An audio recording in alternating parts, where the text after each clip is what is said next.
आज आपण मोठ्या वांग्याचं भरीत करतोय।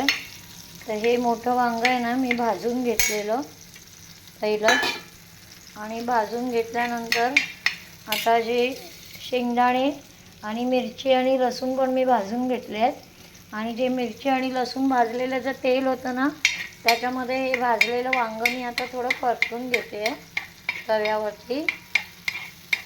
आणि याच्यातच थोडं लाल तिखट टाकणार आहे आणि हे वांग थोडं छान परतवून घेणार आहे।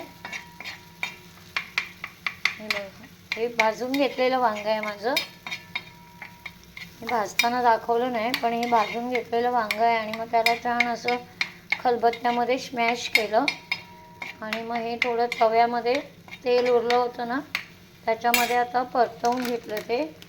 आणि ह्यात आता थोडीशी मी लाल मिरची पावडर टाकणार आहे, लाल तिखट टाकणार आहे, त्याच्यामुळे त्याचा रंग पण छान येईल आणि दिसायला पण फार छान दिसतंय। आणि हे असं परतवून घेतलेलं वांग तुम्ही एकदा बनवून बघा आणि मग ह्याच्यानंतर ह्याची पुढची प्रोसिजर मी दाखवणार आहे। तर हे लोखंडाच्या तव्यात मी परतवून घेते वांग छानपैकी। जे तेल मिरची आणि लसूणचं जे तेल उरलेलं होतं परतवताना, त्या तेलामध्येच मी हे वांग आता परतवते। मी दुसरं तेल घातलं नाही आहे, कारण त्या मिरचीच्या आणि लसणीच्या तेलाचा स्वाद ह्याच्यामध्ये उतरणार। आणि मग नंतर परत ह्या वांग्याला मला दुसरी फोडणी द्यायची आहे, कारण हा जो मसाला बनवला आहे तो मी आता वाटून घेणार आहे। आणि मग वाटून झाल्यानंतर मी तुम्हाला दाखवते मी कसं काय बनवणार आहे ते। तर हे जरा छान तव्यावर परतवून घेते आणि हे मी आता तव्यावरच ठेवणार आहे, तर तव्यामध्ये छान असं परतलं जाईल आणि मस्त दिसते बघा।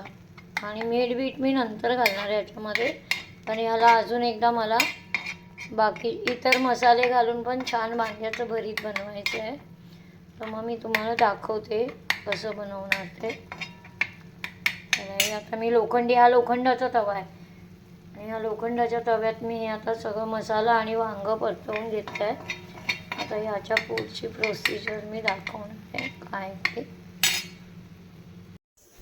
हे आहे वांग्याच्या भरीताचं साहित्य। हे मगाशी दाखवलेलं तव्यावर भाजून घेतलेलं हे वांग्याचं पल्प आहे, म्हणजे हे आहे भरीत आहे वांग्याचं।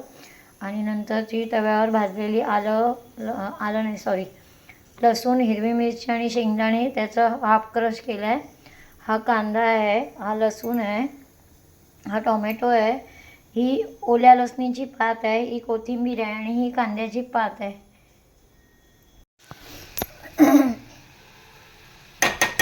छान असं तेल सुटलं आहे भाजीला, बघू शकता तुम्ही। आता आपण ह्यात टाकणार आहे धना जिरा पावडर।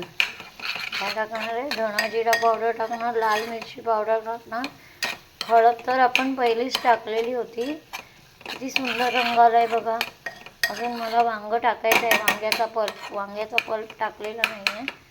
हे फक्त कांद्याची पात, लसूणची पात, टोमॅटो ह्याचं सगळं मिश्रण आहे। आता याच्यामध्ये आपण टाकणार आहे काश्मीरी लाल मिरची पावडर।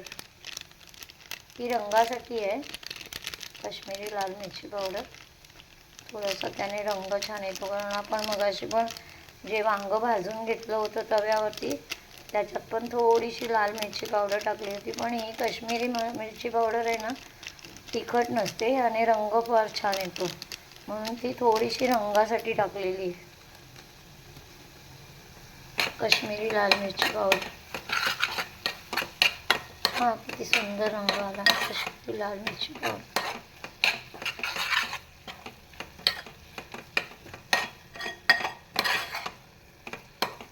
आता यात मी टाकणार आहे धना जिरा पावडर। ही पहा, धना जिरा पावडर टाकते। यात मी टाकली धना जिरा पावडर। धना जिरा पावडर पण छान अशी परतवून घ्यायची त्याच्यामध्ये। ह्या भरितामध्ये अजिबात पाण्याचा वापर केलेला नाही आहे कुठे पण। आणि हे कसं 1-2-3 दिवस छान राहू शकतं असं फ्रीजमध्ये। आणि हे खाताना ना दह्याबरोबर छान लागतं, दही घ्यायचं खाताना बरोबर, हे फार छान लागतं दह्याबरोबर।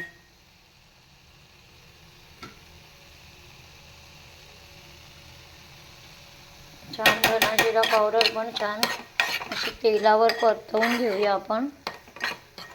हे पहा रंग किती सुंदर आलाय भरताचा. याला ना बाजरीच्या भाकरीबरोबर सुंदर लागते हे. मस्त गरम गरम वांग्याचं भरीत आणि गरम गरम तूप लावलेली बाजरीची भाकरी. अगदी मस्त सुंदर छान. असं बघितल्यानंतरच खावंसं वाटतंय. पण आज आमचा संकष्टीचा उपास आहे, त्याच्यामुळे आम्ही रात्री सोडणार आणि रात्री जेवायला घालणार. तर रात्री आम्ही बाजरीची भाकरी आणि आज आम्हाला मोदक बनवायचे आहेत ना, त्यामुळे मी दुपारी करून घेते.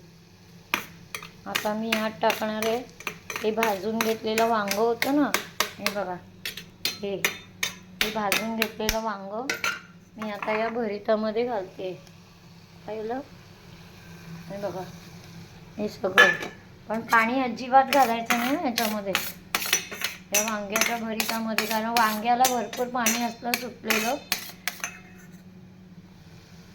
आणि त्याच पाण्यामध्ये हे भरीत छान शिजवून घ्यायचं. हे बघा आता सुंदर. आणि आता ह्याच्यावरती वरून मी 1 चमचा शेंगदाण्याचं तेल घालणार आहे. आम्ही शेंगदाण्याचं तेल घालतो त्याच्यामुळे, पण शेंगदाण्याचं तेल याच्यावर छान लागतं. हे पहा किती सुंदर झालं आहे. आणि वरून आता मी कोथिंबीर टाकणार आहे.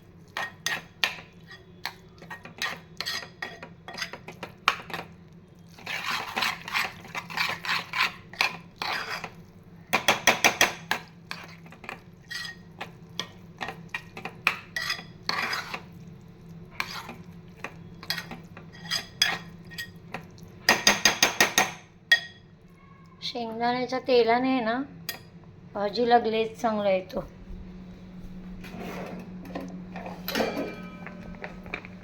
तर मी टाकते याच्यामध्ये शेंगदाण्याचं तेल 1 चमचा.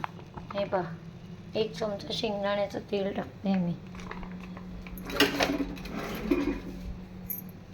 शेंगदाण्याचं तेल टाकून झाल्यानंतर याला छान असं मिक्स करून घ्यायचं आणि वरून कोथिंबीर टाकून घ्यायची आणि थोडंसं ह्याला शिजवून घ्यायचं. आता काय सगळ्या वस्तू शिजलेल्याच आहेत, तरी पण असं छान 1-5 मिनटं शिजवून घेतलं तर आणखीन चवीला ते छान लागतं. आणि आता तुम्ही भाकरी गरम गरम भाकरीबरोबर खाऊ शकता. हे वांगं मस्त झालं आहे. आणि आता कोथिंबीर घालते याच्यामध्ये. हे बघा किती सुंदर दिसतंय, पाहिलं मस्त. चला तर मग खायला या गरम गरम वांग्याचं भरीत आणि बाजरीची भाकरी.